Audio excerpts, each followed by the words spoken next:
This is the application demo for a Living. The main assignment would be the interview assignment, which is what I will show.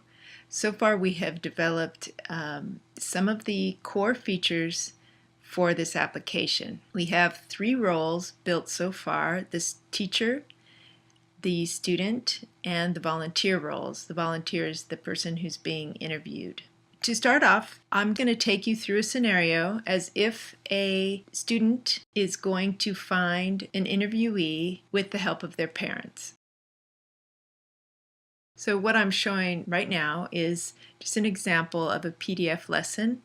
The teacher would put this in the student's learning management system and send it home with the students, and the students would discuss with their parents the assignment, and there would be a permission slip attached to this PDF.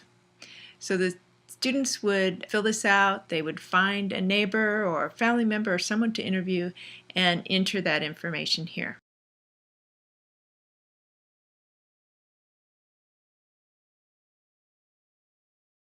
The teacher is going to invite that person to participate. So the student would give the teacher the name of the person to participate and their email address and their phone number and their work title. The teacher would fill that out and send that to the interviewee.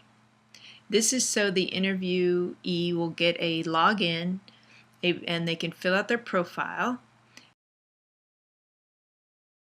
And here you can see the invitation has been sent successfully.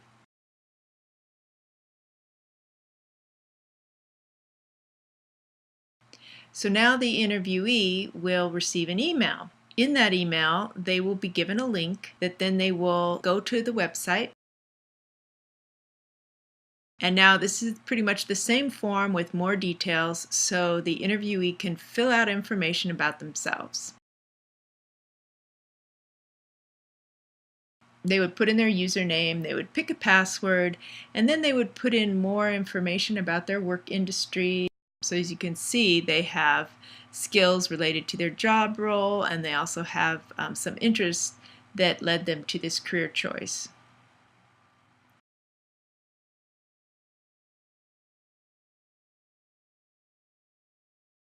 Now the teacher will add that volunteer, that interviewee, to the student's account.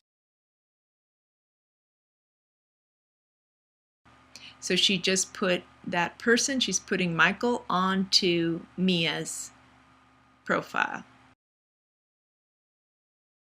The other thing a teacher can do just while I'm on this page is create groups. And you can see that 2 students are already in the Club 8 group. Well, this teacher is going to have Nina and Aiden in a group. So she could select them and then add their group name and save that. And the reason for this is that a teacher may want their students to work in groups and interview people together rather than individually. And so you can see here that the group now has its own page and the 2 students' names are shown on this screen.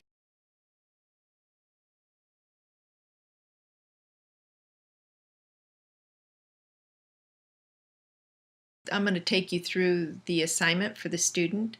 So the student, like I said, would get a PDF, and that would be in their first step. So step 1 would be to find someone to interview. The second step is just some information about how to conduct an interview. So these are just some tips to tell the student what they need to do. Now, you can see that on step 3, that is where they would select their questions. So these are pre-written questions that she's selecting from.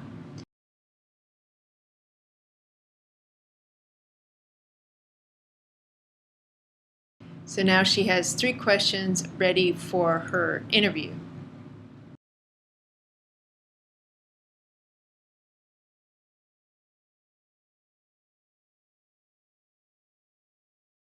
So now at the day of the interview, maybe she goes next door, she sets up her device, and she's ready to interview Michael. Now, note that he would have already received those questions from the student.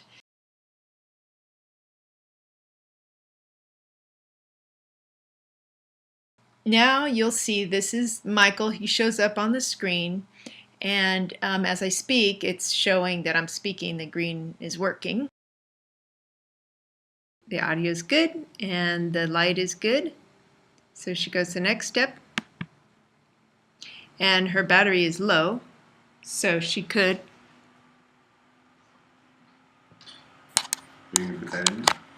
Yes. So plug it in. So now it shows that the power is good. So now she has 3 questions that she's going to ask Michael. So she's going to ask him the first one. So she clicks on it, and so it guides her through that she's going to ask this question. The question is at the top, and then she sees Michael in the picture, and she clicks Start Recording, and it counts down. And now it'll tell her to ask her questions. So she says, in what ways, if any, did your interests as a kid lead you on your career path? And so then Michael would answer. Then she would save the video. So after she saves it, it takes her back to her question selection screen. And you can see here that one video thumbnail is showing up. So that's showing that the first video has been recorded. So then she clicks on her next question, which then takes her back to the interviewee screen, where she's going to ask the second question. So she'll start recording, it'll count down, and then she'll ask her question. So she'll go through this process of asking each question separately and saving those videos. So when she saves the video, then it goes back to the screen. Now you can see there are 2 videos recorded. So when she has all of her videos completed, she would click the Done button, and then this takes her back to her step-by-step assignment screen. And then from there, she would click in to review her videos. So here she could review her videos, pick the good ones, and then submit those for her assignment to the teacher. So she would just click Send to Teacher.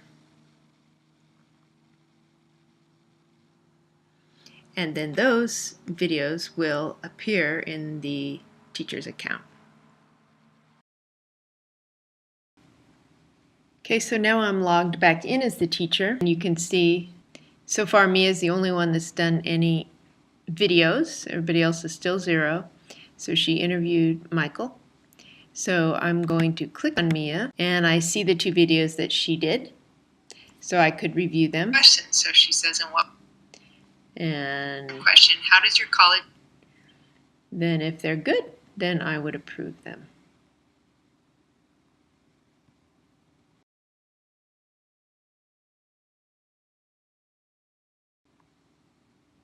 So now Mia's videos are approved.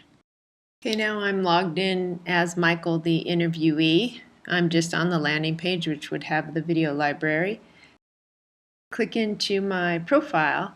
I see the videos that the student did and the teacher has approved. So once they're approved, I would be able to see the videos approved to my profile. So as I do more interviews with other students, which I could be doing remotely as well, they would show up here. So my profile on the site would contain all the videos that have been done with me.